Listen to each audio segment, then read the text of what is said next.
Yeah. Wow, $21 million. I guess they were trying to get somebody else elected. Well, we ought to tell the Indian government a total breakthrough. $21 million for India elections.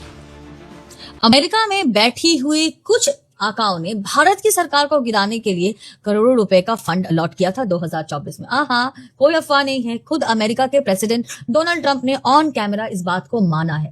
Donald Trump ने खुलासा किया कि America की agency USAID, उसका plan ये था कि भारत में वोटर टर्नआउट बदल जाए और इसके लिए $21 मिलियन झोंका गया था ताकि मोदी सरकार को सत्ता में आने से रोका जा सके। अब याद कीजिए, अरबपति जॉर्ज सोरस जो भारत के सत्ता में मोदी को देखना नहीं चाहता था और इसलिए उसने बयान दिया था कि वो अपना पूरा खजाना खाली कर सकता है अगर बात मोदी को हटाने की हो।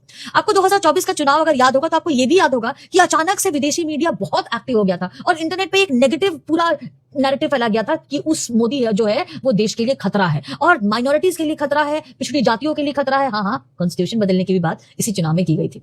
अब तो मुझे लगता है कि ये सब कुछ उसी इंटरनेशनल टूलकिट की सोची समझी स्क्रिप्ट थी। मतलब 2024 का चुनाव कोई मामूली चुनाव नहीं था बॉस, ये भारत के खिलाफ चीन की इंफॉर्मेशन वॉर भी थी। आपको याद है कि न्यूयॉर्क टाइम्स NYT का वो धमाकेदार खुलासा जिसमें सबूतों के साथ बताया गया था कि कैसे चीनी कम्युनिस्ट पार्टी के करीबी भारत के कुछ मीडिया पोर्टल्स में करोड़ों रुपए का चीनी मनी डंप किया गया था। अरे दिल्ली पुलिस की स्पेशल सेल और ED ने तो ये जांच में प्रूफ भी लेके आए थे। अब इस विदेशी पैसे का कैसे इस्तेमाल हुआ था वो भी थोड़ा बता देती हूँ, क्योंकि ये भी बताया गया कि उसमें इस समय मोदी नाम का स्पेशल हैशटैग इस्तेमाल करके देश में एक नेगेटिव नैरेटिव फैलाने की कोशिश की गई और साथ ही साथ भारत में ही बैठ के सेना का मनोबल गिराने की, देश के वैक्सीन नीति पे भ्रम फैलाने की और चुनाव के एंड वक्त पर सरकार के खिलाफ एक सुनियोजित नैरेटिव सेट करने की कोशिश की गई थी। मतलब आप समझिए कि ये साइबर खुफिया रिपोर्ट्स गवाह हैं कि 2024 का चुनाव आम चुनाव नहीं था, वो एक इंटरनेशनल साजिश थी कि भारत में मोदी सरकार ना आ पाए।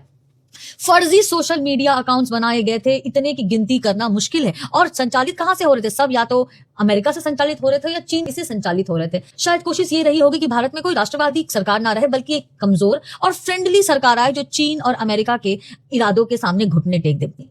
खैर, विदेशी थिंक टैंक ने गणित तो बहुत बढ़िया लगाया था, लेकिन करोड़ों डॉलर्स का पैसा बहाने के बावजूद भी वो भूल गए कि ये भैया भारत है, किसी के समझ में नहीं आता है, दिल में भले आ सकता है, हम गरीब हो सकते हैं पर गद्दार नहीं है। और नतीजा क्या हुआ? नतीजा ये हुआ कि तमाम चक्रव्यूहों को तोड़कर मोदी सरकार तीसरी बार सत्ता में भी आ गई, यूएसएड भारत में बंद हो गया और चीन का प्रोपेगेंडा सामने है। तो भाई खेल बड़ा है, सजग रहिए, इस नैरेटिव को समझिए और ठीक लगा हो तो इस वीडियो को शेयर कीजिए ताकि हर हिंदुस्तानी को पता चल सके कि हमारा देश कितनी बड़ी ताकतों से अकेला लड़ रहा है। जय हिंद, वंदे मातरम।